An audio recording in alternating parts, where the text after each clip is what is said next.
ओम गणगणपते नमः। गणेश पुराण विप्र का अंतर्ज्ञान होना शिशु रूप में प्राकट्य की कथा का वर्णन सुनिए। विप्र का अंतर्ज्ञान होना शिशु रूप में प्राकट्य। शिव प्रिया भवानी कुछ कहना ही चाहती थी, तभी वह वयोवेद ज्ञानवेद तेजो में मुखमंडल वाले किंतु कुश में ब्राह्मण देवता देखते देखते अंतर्ध्यान हो गए। पार्वती जी आश्चर्य सोच रही थी कि ये क्या हुआ, कहाँ गए श्रेष्ठ प्रिय। उधर इस ब्राह्मण का अब कोई नहीं, गोलकपति जनार्दन ही थे, जो अदृश्य रूप में अंतपुर में प्रविष्ट होकर माता पार्वती जी के शैया पर नवजात शिशु रूप में जा लेटे, जो आदित्य सुंदर एवं दिव्य तेज से संपन्न थे। सभी दिशाएं उनके प्रकाश प्राप्त करके जगमगा रही थी, तभी उनकी रूप छटा सी अद्भुत थी।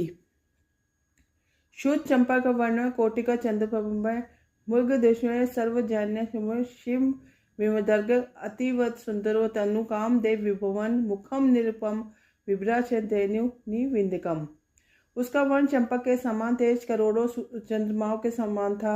वह सुख में पूर्वक देखने के योग्य और सभी को नेव ज्योति बनाने वाला था। उसका शरीर कामदेव को भी मोहित करता था तथा मुख अनुपम और शरद के पूर्ण चंद्र को भी निंदित करने में समर्थ था। उसके सुंदरम नेत्रों की शोभा के समक्ष मनोहर कमल भी तिरस्कृत हो रहा था। लाल ओठ पक विंपल को लज्जित कर रहे थे। इधर तो उनकी शैया में विद्यमान त्रिलोके भर में अनुपम शिशु अपने हाथ पैर उछाल कर रहा था। उधर पार्वती जी को उस ब्राह्मण के सहसा हो जाने से बड़ा दुख हुआ। उन्होंने तिरुचरण प्रभु से कहा, प्राणनाथ उस अतिथि ब्राह्मण को तो देखिए, वह कहाँ चला गया। घर के द्वार पर आए हुए अतिथि का द्वार से निराश होकर लौट जाना शुभ नहीं होता। वह दुख से पीड़ित हुआ अतिथि बिना कुछ प्राप्त किए चला गया। तभी आकाशवाणी हुई, जगजननी व्याकुल ना हो, वह तो स्वयं प्राप्त ब्रह्मा ही थे, जो तुम्हारे पुत्र रूप से पृथक में कीड़ा कर रहे थे। देखो, तुम्हारे द्वार पर कोई अतिथि ब्राह्मण नहीं है, वरन साक्षात जनार्दन ही पधारे थे। यह सब तुम्हारे द्वारा किए गए महान पुण्य व्रत का ही प्रभाव था। अतएव तुम तुरंत अपने घर जाकर करोड़ों कामदेवों का तिरस्कार करने वाले रूप लवण्य युक्त राशि अपने पुत्र को देखो।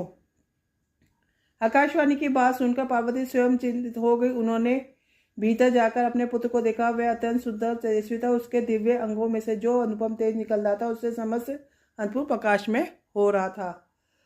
उन्होंने उस सुंदरम नवजात शिशु को देखा तो हर्ष विभोर हो उठी और तुरंत ही शिव जी के पास जाकर बोली, प्राणेश्वर कृपया कर घर पधारिए और बालक को देखने का कष्ट करे।